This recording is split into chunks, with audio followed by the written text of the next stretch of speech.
ये आकाशवाणी रायपुर है। प्रादेशिक समाचार बुलेटिन के साथ मैं शुभ्रा भट्टाचार्य।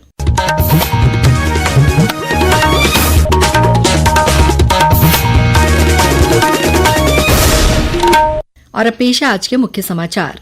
सिविल सेवा दिवस पर प्रधानमंत्री ने युवाओं, किसानों और महिलाओं की आकांक्षाओं को पूरा करने के लिए लोक सेवकों से असाधारण गति से काम करने को कहा। बीजापुर जिले में आज माओवादियों द्वारा लगाई गई आईईडी की चपेट में आने से सीएएफ का एक जवान शहीद।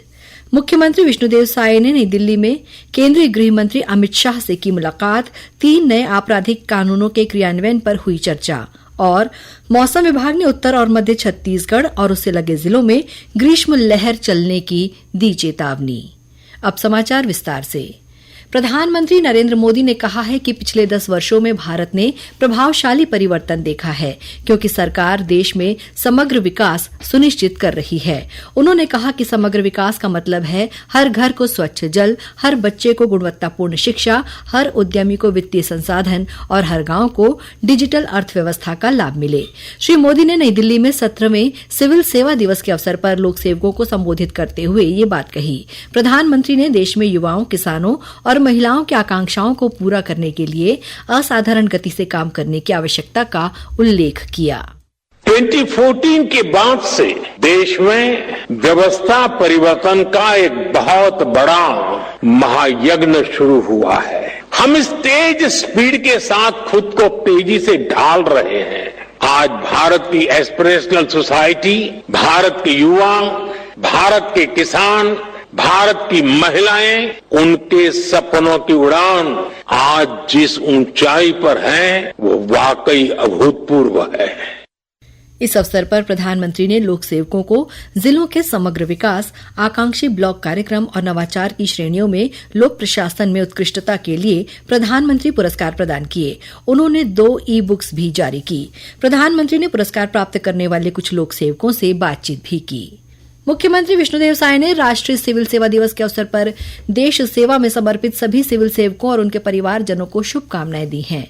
मुख्यमंत्री ने कहा कि ये दिन न केवल सिविल सेवकों के योगदान को स्मरण करने का अवसर है, बल्कि ये भविष्य की चुनौतियों के संदर्भ में आत्म मंथन और चिंतन का भी दिवस है।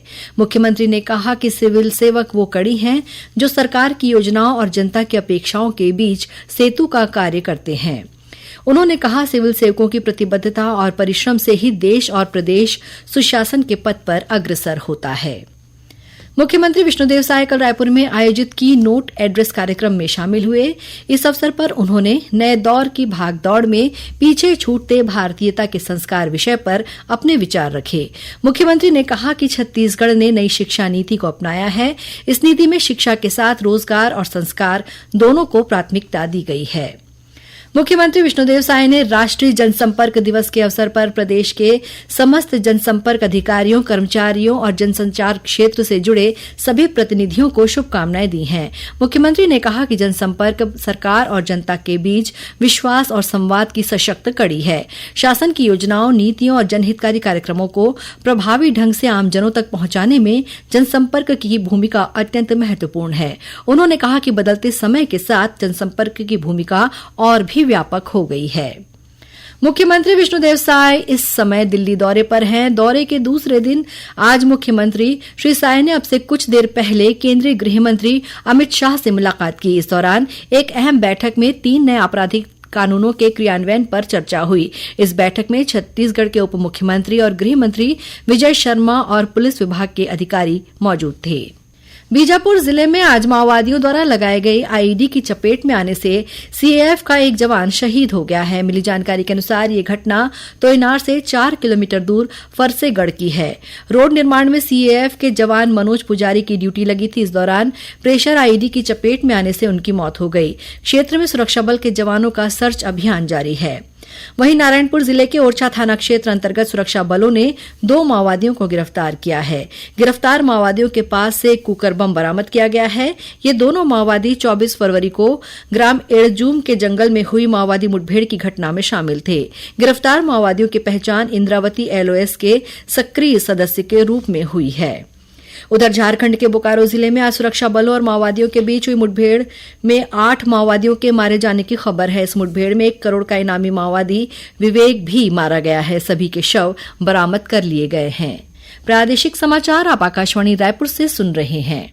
प्रदेश में कथित कानून व्यवस्था को लेकर आज कांग्रेस ने राजधानी रायपुर में प्रदर्शन किया। इस दौरान कांग्रेस कार्यकर्ताओं ने रायपुर स्थित मुख्यमंत्री निवास के घेराव करने का प्रयास किया। इस दौरान पुलिस और प्रदर्शनकारियों के बीच झूमाझटकी हुई। वहीं उग्र कांग्रेस कार्यकर्ताओं ने उन्हें रोकने के लिए लगाए गए बैरिकेड्स को तोड़ दिया। घेराव से पहले रायपुर नगर निगम के सामने कांग्रेस ने एक सभा का आयोजन किया। इस सभा में प्रदेश भर से कांग्रेस के वरिष्ठ नेता, पदाधिकारी और कार्यकर्ता शामिल हुए।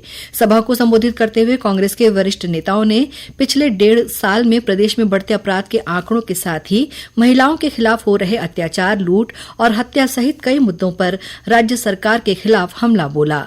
सभा को प्रदेश कांग्रेस अध्यक्ष दीपक बैज और विधानसभा में नेता प्रतिपक्ष डॉक्टर चरणदास महंत सहित अनेक नेताओं ने संबोधित किया। केंद्रीय गृह मंत्रालय द्वारा वर्ष 2025 के पद्म विभूषण, पद्म भूषण और पद्मश्री पुरस्कारों के लिए प्रविष्टियां आमंत्रित की गई हैं। ये पुरस्कार साहित्य, संस्कृति, कला सहित अन्य विविध क्षेत्रों में उत्कृष्ट उपलब्धियों और उल्लेखनीय योगदान के लिए प्रदान किए जाते हैं।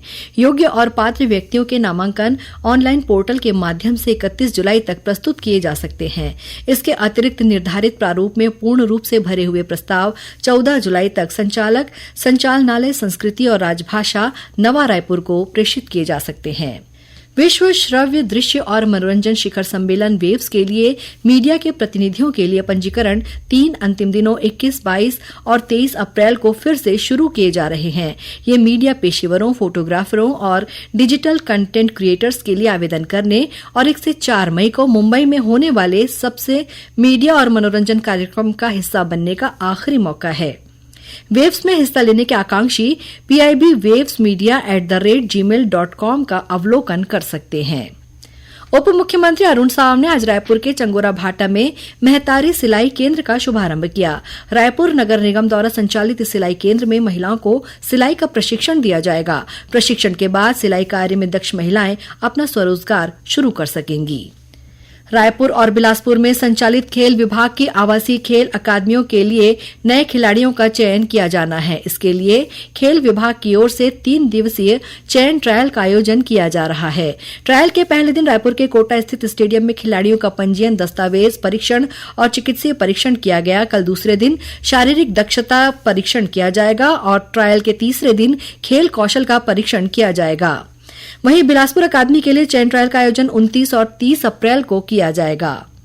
भीषण गर्मी में भी अशासकीय स्कूलों द्वारा निर्धारित समय से ज्यादा समय तक स्कूलों के संचालन की शिकायत के बाद रायपुर जिला शिक्षा अधिकारी ने एक आदेश पारित कर कहा है कि पूर्व के आदेश का पालन नहीं किए जाने की स्थिति में अनुशासनात्मक कार्रवाई की जाएगी। और अब पेश है मौसम का हाल। मौसम विभाग के अनुसार एक पूर्व पश्चिम द्रोणिका उत्तर पश्चिम राजस्थान से पूर्वी बांग्लादेश तक बनी हुई है। वहीं एक उत्तर दक्षिण द्रोणिका उत्तर छत्तीसगढ़ से मन्नार की खाड़ी तक तेलंगाना, रायलसीमा और तमिलनाडु होते हुए विस्तारित है। इन द्रोणिकाओं के कारण हवा की दिशा उत्तर पश्चिमी हो जाएगी।